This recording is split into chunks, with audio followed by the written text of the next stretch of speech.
गोविंद दोनों खड़े काकू लागे पाय। बलिहारी गुरु आपनी गोविंद दियो बताय। भक्त कबीर गुरु की महत्ता को बताने की चेष्टा करते हैं। गुरु की महत्ता की श्रेष्ठता सिद्ध करते हुए कबीरदास जी कहते हैं कि उनके सामने गुरु और ईश्वर दोनों एक ही समय आ जाए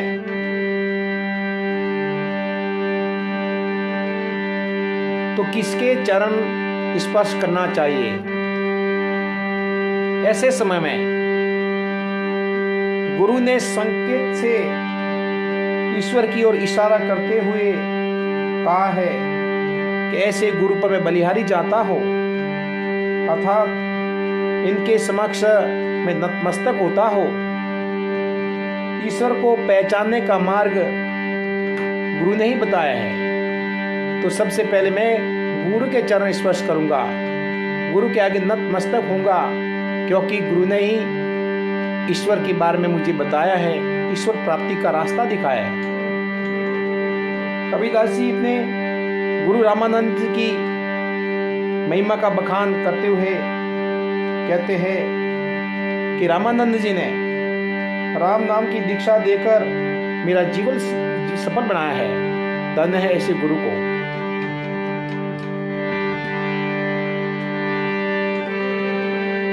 पांच पर धंधा किया, तीन पर गया सोय, एक पर हरि भक्ति बिना मुक्ति कहां से हो।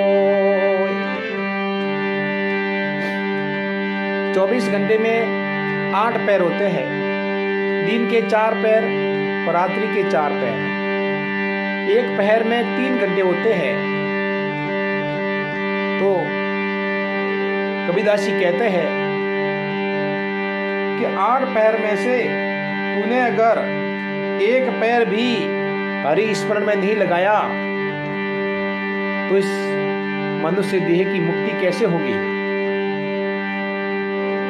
5 पैर धंधा किया, काम धंधे के अंदर समय निकाला, 3 पैर सोने में खर्च कर दिए, तो ईश्वर भक्ति के लिए तेरे पास एक पहर भी नहीं बचा।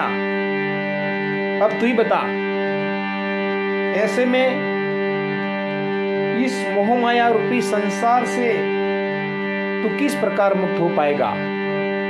कबीरदास जी अपने पूरे दिन के समय में से ईश्वर भक्ति के लिए कुछ समय निकालने की ओर इशारा करते हैं। तब कहे कि 5 पैर धंधा किया, 3 पैर गया सोय, एक पैर हरि भक्ति बिना मुक्ति कहां से हुए। मन मरी न ममता मरी, मर मर गयो रे शरीर,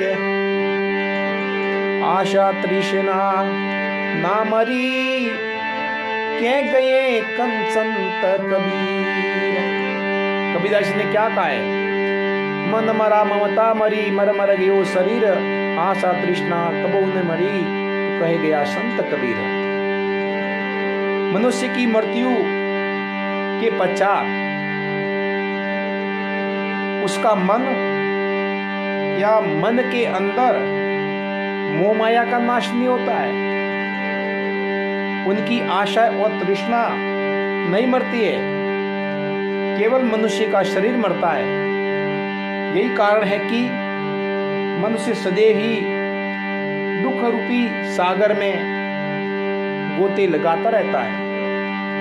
कबीर ने मोह माया, आशा एवं तृष्णा रूपी दुखों को अपने हृदय से निकालने की ओर इशारा किया है, हमें सीख दी है।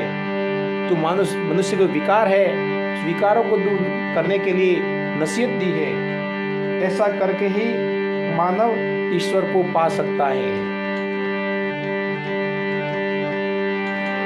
कबीरा सोया क्या करे, उठी न बजे भगवान। जब घर ले जाएंगे पड़ी रहेगी म्यान। कबीरदास जी कहते हैं मनुष्य ईश्वर की भक्ति से अनजान होकर सोता रहता है। तू उठकर ईश्वर की भक्ति कर, क्योंकि मृत्यु आएगी तो तेरा ये शरीर तलवार रहित म्यान की भांति शिथिल पड़ जाएगा। जिस तरह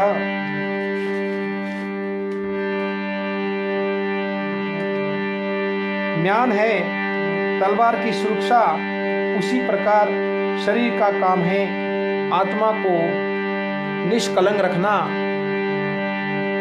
जब आत्मा शरीर से निकल जाती है तो शरीर किसी काम का नहीं रह जाता है। तो रात गवाई सोया कर, दिवस गवाया खाय। हीरा जन्म अनमोल था, कौड़ी बदले जाए। कबीरदास जी इस दोहे में कहते हैं कि हे मनुष्य, तूने रात दिन सोने में गंवा दी। रात तो सोने में गंवा दी और दिवस है वो खाने पीने में गंवा दिया। ईश्वर ने तुझे अनमोल शरीर दिया है जिसका तूने महत्व ही नहीं समझा और इसे कौड़ियों के मोल गंवा दिया, अर्थात संसार से मोहमाया जोड़कर आत्मा का नाश कर लिया। मनुष्य को ईश्वर भक्ति के लिए समय निकालना चाहिए, क्योंकि यह शरीर उस जीवन उसी की देन है। शरीर और जीवन ईश्वर की देन है। आत्मा की पवित्रता बनाए रखनी चाहिए।